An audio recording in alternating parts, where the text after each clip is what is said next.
വിളിച്ച ദൈവം വിശ്വസ്തനാണ്. നീ ഒരു നാളും പതറിപ്പോകുവാൻ ദൈവം അനുവദിക്കത്തില്ല.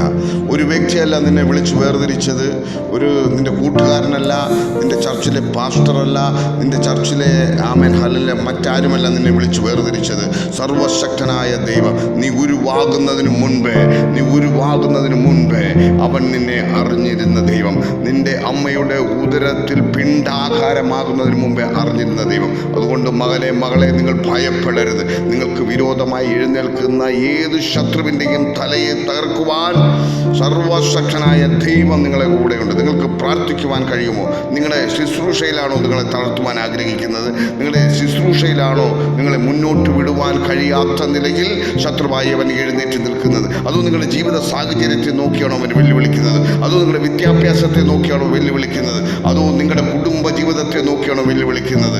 അങ്ങനെയെങ്കിൽ ഹല്ലേലൂയ വിളിച്ചു പറയണം, എന്നെ കരുതുന്ന ഒരു ദൈവമുണ്ട്, എന്നെ താങ്ങുന്ന ഒരു ദൈവമുണ്ട്, എന്നെ നടത്തുന്ന സർവശക്തനായ ഒരു ദൈവമുണ്ടെന്ന് വിളിച്ചു പറയുക. ധൈര്യത്തോടെ ആയിരിക്കുക.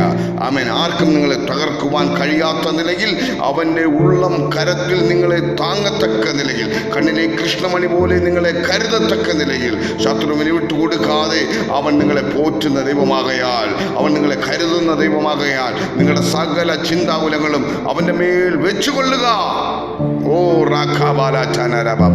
ദൈവം അത്ഭുതങ്ങളുടെ ദൈവമാ.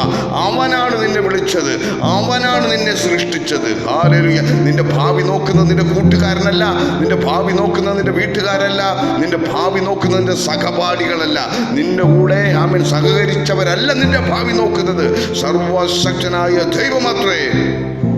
ആമേൻ. ഈ ദൂതാമേൻ പറഞ്ഞ് ഏറ്റെടുത്തട്ടെ. സഭ ഏറ്റെടുത്തട്ടെ. ഹല്ലേലൂയ. ഇത് കേൾക്കുന്ന ജനം ഏറ്റെടുത്തട്ടെ. ആർക്കും നിങ്ങളെ തകർക്കുവാൻ കഴിയാത്ത നിലയിൽ ദൈവത്തിൻ്റെ കരം, ദൈവത്തിൻ്റെ ദൂതന്മാർ നിന്റെ കൂടെ ഉണ്ടെന്ന് വിശ്വസിക്കുക.